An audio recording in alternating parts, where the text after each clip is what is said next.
you get to hear me now.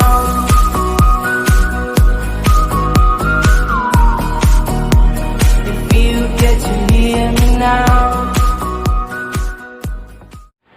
Assalamualaikum warahmatullahi wabarakatuh. Sebelumnya, perkenalkan nama saya Meida Adidarmadi dari kelas TM 1A. Di sini saya akan mempresentasikan tentang macam-macam sambungan. Pengertian sambungan. Sambungan adalah hasil dari penyatuan beberapa bagian atau konstruksi dengan menggunakan suatu cara tertentu. Sambungan merupakan hasil dari penyatuan beberapa bagian menjadi satu yang bertujuan untuk membentuk suatu konstruksi yang satu dan kokoh dengan menggunakan suatu cara tertentu untuk menyambung setiap bagian yang akan disambung. Macam-macam sambungan. Macam-macam sambungan dibedakan menjadi dua, yaitu sambungan tetap dan sambungan tidak tetap.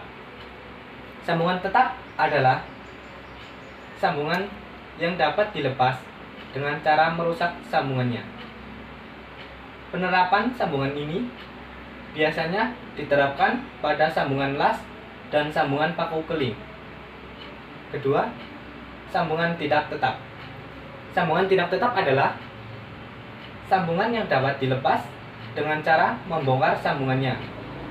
Biasanya penggunaan sambungan ini menggunakan sambungan pasak, sambungan pena, dan sambungan ulir.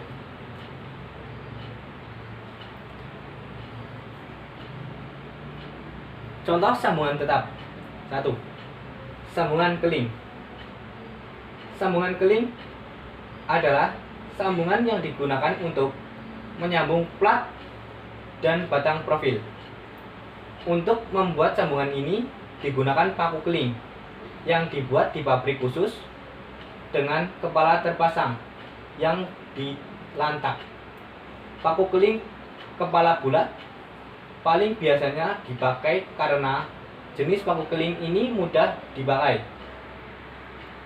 Bahan yang digunakan untuk membuat paku keling yaitu baja kenyal, baja paduan, tembaga, loyang, dan aluminium.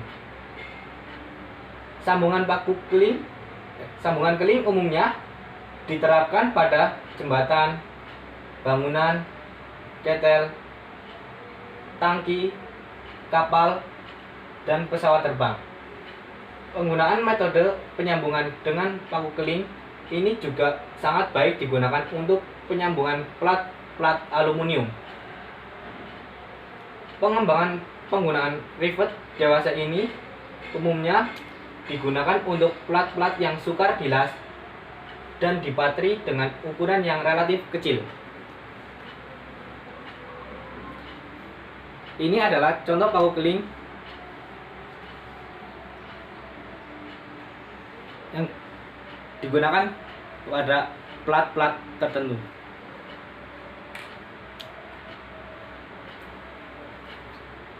Fungsi sambungan keling. 1. Sebagai sambungan kekuatan dalam konstruksi baja dan konstruksi logam ringan.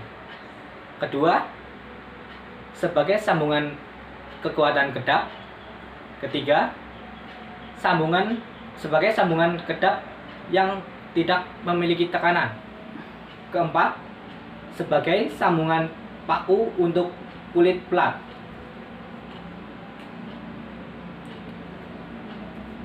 Penerapan sambungan keling. Macam-macam penerapan sambungan keling. Pertama, sambungan kuat dan rapat. 3. Sambungan rapat. Contoh kedua, sambungan tetap, yaitu sambungan las. Sambungan las, proses pengelasan adalah proses penyambungan logam dengan menggunakan energi panas. Sambungan las mempunyai tingkat kerapatan yang baik serta mempunyai kekuatan sambungan yang memadai. Tingkat efisiensi kekuatan sambungan yang relatif lebih baik. Operasional pengerjaan sambungan konstruksi las lebih sederhana dan relatif murah. Macam-macam sambungan las. Pertama, las TIG, tungsten inert gas. Pengelasan dengan gas oksiasetilen dilakukan dengan membakar bahan bakar gas C2H2 dengan O2 sehingga menimbulkan nyala api dengan suhu yang dapat mencairkan logam induk dan logam pengisi. Pengembangan dari pengelasan secara manual yang khususnya untuk pengelasan non-ferro. Gas pelindung adalah untuk menghindari terjadinya oksidasi udara luar terhadap cairan logam yang dilas.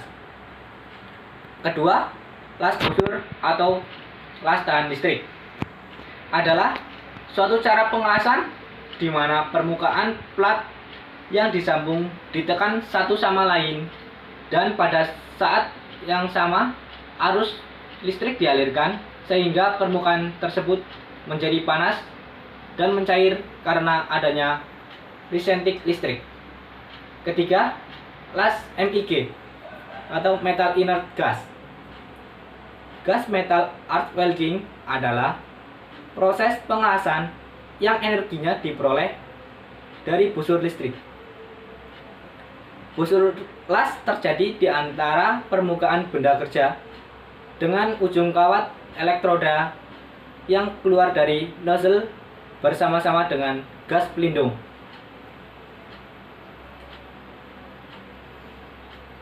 Kedua, contoh sambungan tidak tetap. Contoh sambungan tidak tetap yaitu sambungan ulir. Sambungan ulir adalah sambungan yang menggunakan konstruksi ulir untuk mengikat dua atau lebih komponen mesin.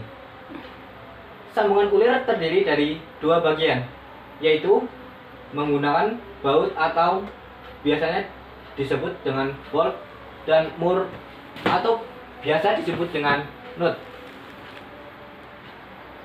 Ini contoh sambungan ulir.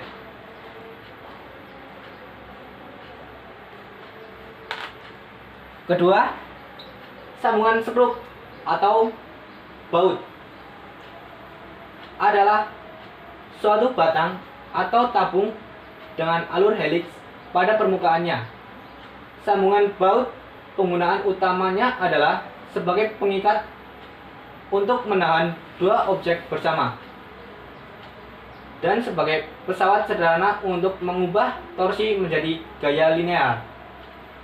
Ulir digolongkan menurut bentuk profil penampangnya, diantaranya ulir segitiga, ulir persegi, ulir trapesium, ulir gigi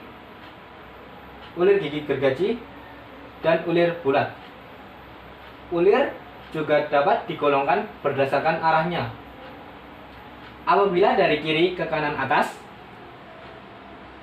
disebut alur kanan, dan sebaliknya. Jika dari kanan ke kiri atas, disebut alur kiri. Baut dan mur dan skru digolongkan menurut bentuk kepalanya, yakni segi 6, soket segi 6, dan kepala persegi. Dan ini adalah contoh sambungan skrup atau baut.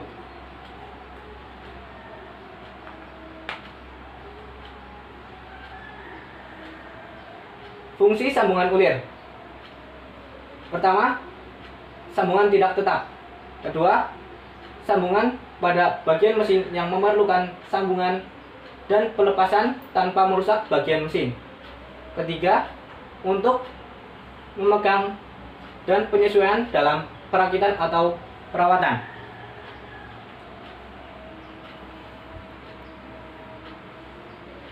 Penggunaan sambungan ulir. Penggunaan sambungan ulir umumnya digunakan untuk maksud sebagai satu, sebagai pengikat dan pemasang. Kedua, sebagai pemindah tenaga.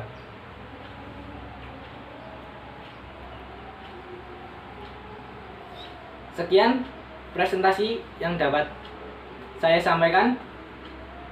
Kurang dan lebihnya mohon maaf. Wabillahi taufiq wal hidayah. Wassalamualaikum warahmatullahi wabarakatuh.